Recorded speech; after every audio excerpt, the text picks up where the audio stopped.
The Tale of the Grinch, that infamous green grouch from Whoville, has long captivated audiences with its blend of whimsy, satire, and heartfelt redemption.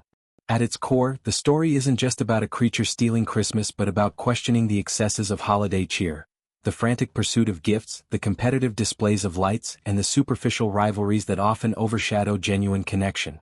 Little Cindy Lou, who emerges as the quiet hero, her innocent curiosity piercing through the chaos with a reminder of kindness and generosity, embodying the essence of what the season truly means.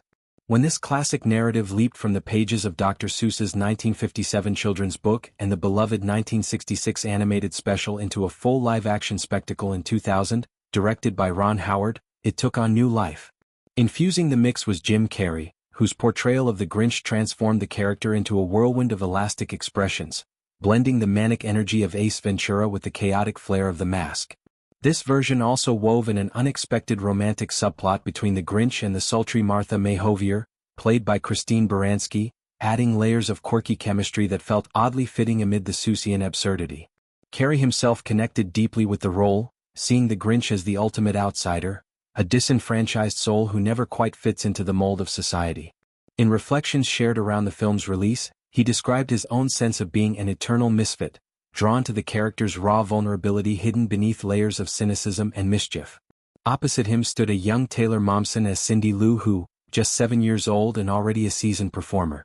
Momsen, who would later blossom into the edgy star of Gossip Girl, brought a precocious charm to the role that Carrey praised as super cool.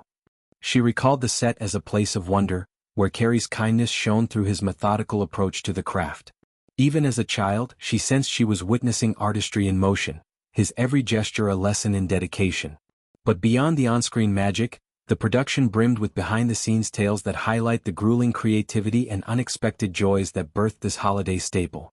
These secrets peel back the fur to reveal a process as transformative as the Grinch himself, full of method-acting madness, technical triumphs, and moments of pure, sugar-fueled delight. One of the most striking overlaps in Carrey's career came from his simultaneous immersion in two iconic roles. Fresh off embodying the enigmatic Andy Kaufman in the 1999 biopic Man on the Moon, Carrey carried echoes of that chameleonic comedian into the Grinch's lair. The bleed was so profound that, as he later confessed at the 2017 Venice Film Festival during a screening of the documentary Jim and Andy, The Great Beyond, Jim Carrey didn't exist at that time. Andy's spirit lingered, influencing the Grinch's unpredictable antics. Picture this. Late one night, Howard found himself on a 2-hour phone call with Carrey, dissecting notes for the film, only for the actor to slip seamlessly into Kaufman's persona. It was a psychotic fusion, Carrey admitted, where the boundaries of self dissolved into a tapestry of borrowed souls. This wasn't mere overlap, it was a testament to Carrey's fearless dive into character, turning the set into a playground for psychological exploration. The result? A Grinch whose rants and raves carried an undercurrent of Kaufman's sly absurdity, making every sneer and snarl feel like a performance within a performance. This commitment extended to the film's gatekeeper, Audrey Geisel, widow of Dr. Seuss himself, whose approval was non-negotiable for adapting her husband's whimsical world. Howard recounted how Carrey, still channeling Kaufman, met with her on set, seamlessly shifting gears to unleash a full minute of Grinch-like glee, complete with that signature toothy grin. Audrey was captivated, her enthusiasm sealing the deal. "I love it, and I want Jim Carrey to play the Grinch," she declared, a green light that Howard had been hoping for, as he couldn't envision the project without the comedian's electric presence. This encounter wasn't isolated, it wove into a larger Seussian thread in Carrey's filmography. Years later, in 2008, he lent his voice to Horton in Horton Hears a Who, another Seuss adaptation. Unbeknownst to casual viewers, Whoville itself perches precariously on a speck of dust in the Horton universe, a microscopic haven that Horton vows to protect. This interconnected lore adds a delightful Easter egg, inviting fans to imagine the Grinch's thefts echoing faintly in the elephant's distant trumpet, a hidden universe of Who kindred spirits. Amid the high-stakes artistry, tender gestures grounded the production in warmth. Momsen, hailing from the States but attuned to Carrey's Canadian roots, made it a ritual to gift him candy bars from his homeland, Crunchies, his absolute favorite. Carrey, ever the storyteller, would jest that her generosity left him hyped up on sugar, occasionally fumbling lines amid the buzz. Momsen laughed it off as one of his playful yarns, though she vividly remembered the toffees and the joy of sharing sweets with her green-skinned co-star. These small acts fostered a familial vibe on set, where a child actress could bond with a superstar over chocolate wrappers and shared laughs. For Momsen, the experience ignited a lifelong passion for music. Collaborating with the Oscar-winning composer James Horner on Cindy Lou's poignant songs, like Where Are You Christmas, was revelatory.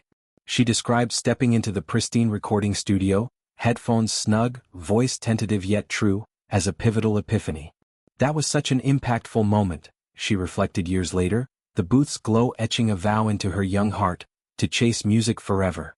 Performing the track on set doubled as her inaugural music video, a blend of innocence and innovation that foreshadowed her evolution into the pretty reckless, fierce frontwoman.